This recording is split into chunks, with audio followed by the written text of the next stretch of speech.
चलिए, तो आज जो हम लोग पढ़ने वाले हैं उसका नाम क्या है?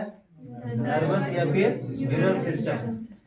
तो नर्वस या फिर न्यूरल सिस्टम को पढ़ने से पहले हम लोग जान लेते हैं कि नर्वस सिस्टम जो है वो किससे मिलता है। तो हम लोग समझते हैं कि वो क्या है, नर्वस सिस्टम है।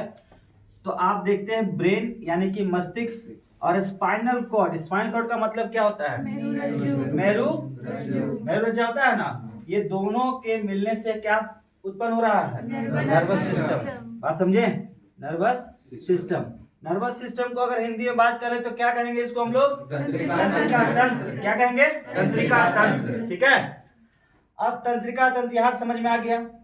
अब सबसे पहले हम लोग बात करते हैं ब्रेन का। किसका? ब्रेन का बात करते हैं। अब ब्रेन ये आपका देख रहे हैं ना, ये ब्रेन। तो ये ब्रेन के ऊपर आपका क्या है? ये कपाल है। क्या है ये? कपाल है। और कपाल के अंदर में आपका ब्रेन है। बात समझ रहे? जो गुर्दा नुमा होता है ना, गुर्दा टाइप का, वो आपका क्या है? ब्रेन है। तो अगर हम इसका लोकेशन का बात करेंगे ना, ब्रेन का लोकेशन का, तो ब्रेन जो है वो क्या है? कपाल अस्थि के नीचे, यानी कपाल के नीचे में आपका क्या है? ब्रेन है। बात समझ रहे? लोकेशन कोई पूछे तो कहां पे है? कपाल अस्थि के नीचे। अगर हम बात करेंगे कि आपका ब्रेन को प्रोटेक्ट कौन करता है? तो कौन कर रहा? कपाल कर रहा है ना। अरे ब्रेन को बचा कौन रहा है किसी भी चीज से? तो कपाल कर रहा है। ये सब हड्डी, समझ रहे बात को? हड्डी है ये सब। अब यहाँ पे बात होता है कि प्रोटेक्ट, समझ गए कि आपका कपाल करता है प्रोटेक्ट, है ना। लोकेशन कहां पे है? कि कपाल अस्थि के नीचे में है। अब समझते हैं कि कपाल जो होता है ना आपका, ये कपाल कितने प्रकार के होते हैं? तो ये कपाल जो है कुल 6 प्रकार के होते हैं। कितने? 6 प्रकार के। लेकिन 6 प्रकार के हैं, लेकिन आपको अगर बात करेंगे कि इसमें कितने प्रकार के बोन्स हैं, कपाल के अंदर में कितने प्रकार के बोन्स हैं, तो वो आपका कितना है? 8 है। 8 है। तो 8 में कौन कौन है उसको समझते हैं। तो ऑसिपिटल का संख्या होता है 1। कितना? 1। फिर देखिए टेम्पोरल का संख्या होता है 2। कितना? 2। और पैरिटल का संख्या होता है 2। और यहाँ क्या है?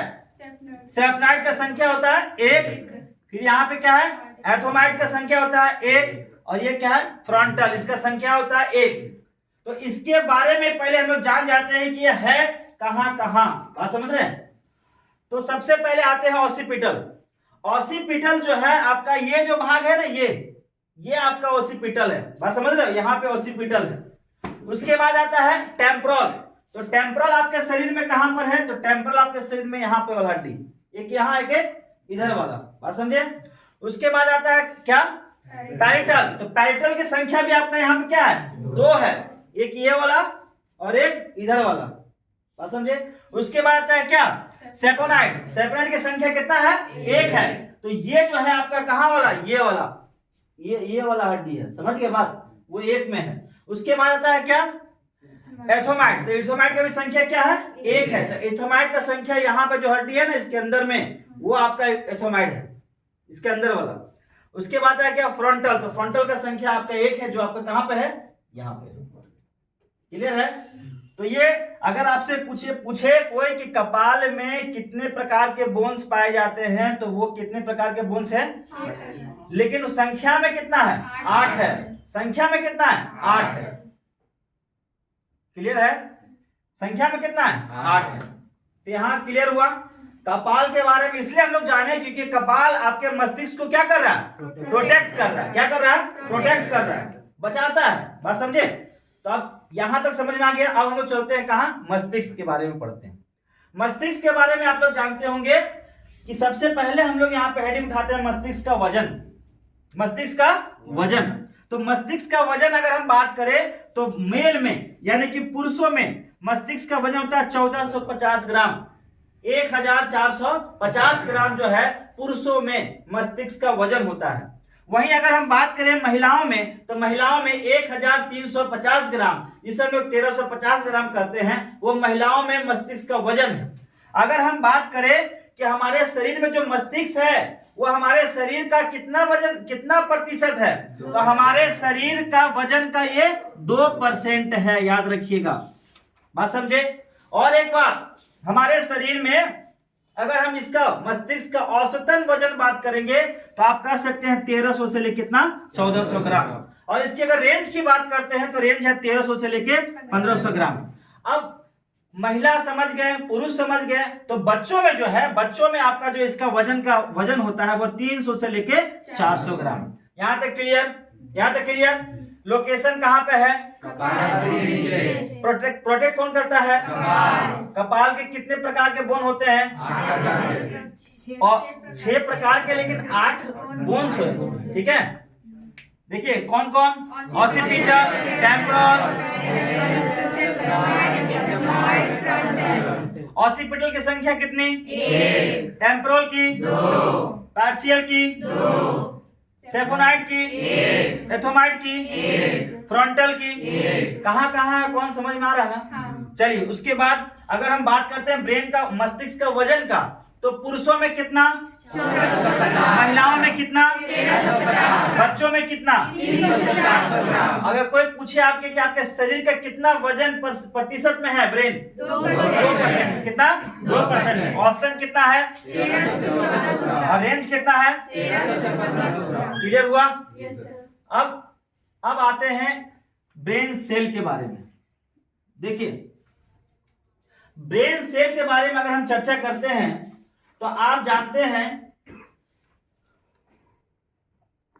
कि ब्रेन सेल में मस्तिष्क की कोशिका की अगर बात किया जाए, मस्तिष्क की कोशिका, कोशिका का मतलब तो वो होता है क्या? न्यूरॉन।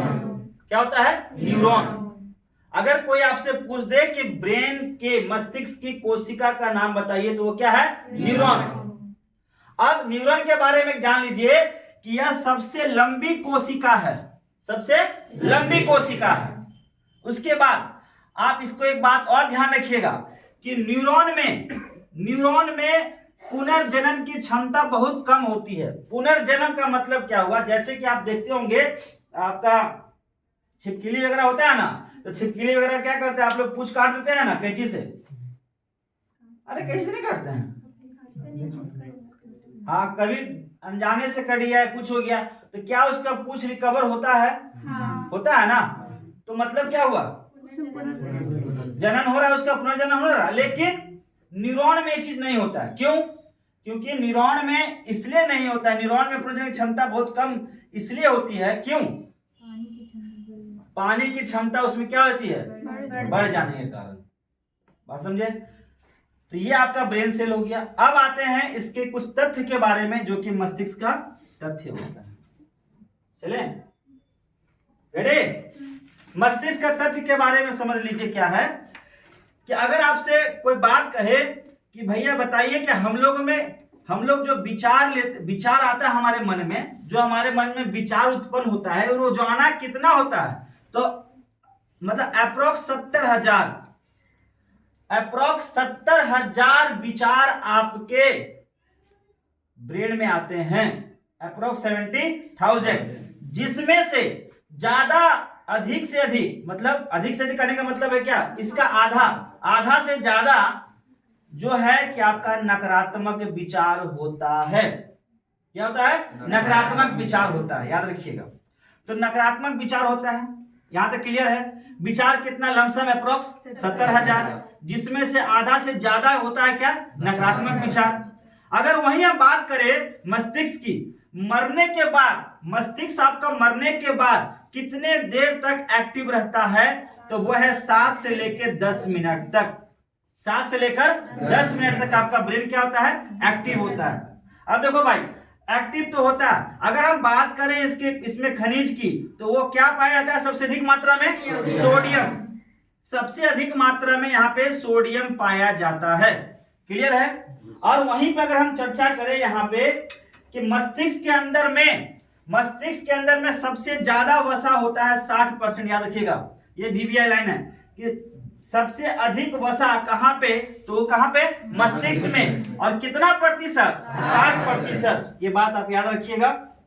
और अगर आपसे पूछे कोई कि शरीर का लगभग कितना % ऑक्सीजन और ग्लूकोज का उपयोग करता है ब्रेन? तो आप याद रखिएगा 20%।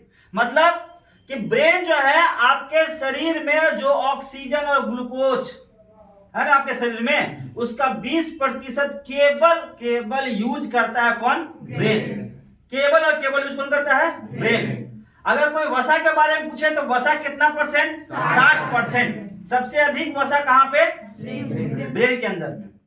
क्लियर है? उसके बाद आइए मस्तिष्क, आपका जो ब्रेन है ना, ब्रेन, तो ब्रेन के ऊपर में एक झिल्ली नुमा रहता है, ठीक है, कवरिंग टाइप का। तो वो फिगर में आप देख लेंगे। तो वो झिल्ली को हम लोग कहते हैं क्या? मेनिंग्स। क्या कहते हैं? मेनिंग्स कहते हैं। क्लियर है यहाँ पे बात? तो यहाँ पे पहला बात आता है कि 70,000 विचार उत्पन्न होते हैं, ठीक है, जिसमें से आधा से अधिक विचार कैसे होते हैं? नकारात्मक होते हैं। उसके बाद ब्रेन आपका जो एक्टिव होता है मरने के बाद 7 से 10 मिनट। ब्रेन में सबसे अधिक मात्रा में पाया जाने वाला खनिज कौन सा है? सोडियम है। ब्रेन में 60% वसा सबसे अधिक होती है शरीर का, है ना। उसके बाद शरीर का लगभग 20% ऑक्सीजन और ग्लूकोज ये उपयोग करता है। और मस्तिष्क के झिल्ली को हम लोग क्या कहते हैं? मेनिंग्स कहते हैं। अब यहां तक तो हम लोग पढ़े थे ना। अब आगे जो हम लोग पढ़ने वाले हैं वो ब्रेन का क्या? पार्ट्स। तो ब्रेन का 3 प्रकार का पार्ट्स होता है। पहला फॉर ब्रेन, दूसरा मिड ब्रेन और तीसरा हिंड ब्रेन। फिगर देखे थे हम लोग कल? कहाँ कौन होता देखे थे ना? मिड ब्रेन बीच में होता है, बीच में, समझ रहे? ऊपर वाला यहाँ वाला कौन सा ब्रेन है? For brain. और यहाँ वाला कौन सा ब्रेन है? हिंड ब्रेन था ना यहाँ वाला। तो ये तीनों चीज को भी पढ़ने वाले हैं। इसे हम लोग हिंदी में अग्र मस्तिष्क कहते हैं, फॉर ब्रेन को, मिड ब्रेन को कहते हैं मध्य मस्तिष्क, और हिंड ब्रेन को क्या कहते हैं? पश्चिम मस्तिष्क। इसे हम लोग एक और नाम से जानते हैं, इसे क्या कहते हैं? प्रोसेंस फेलोन। मिड ब्रेन को कहते हैं मेसेंस फेलोन, और हिंड ब्रेन को कहते हैं रोमेंस फेलोन। ठीक है, तो अब इसको हम लोग पार्ट्स ऑफ ब्रेन को अब आगे हम लोग कंटिन्यू करने वाले हैं। तो रेडी है? यहां तक समझ में आया? चले आगे।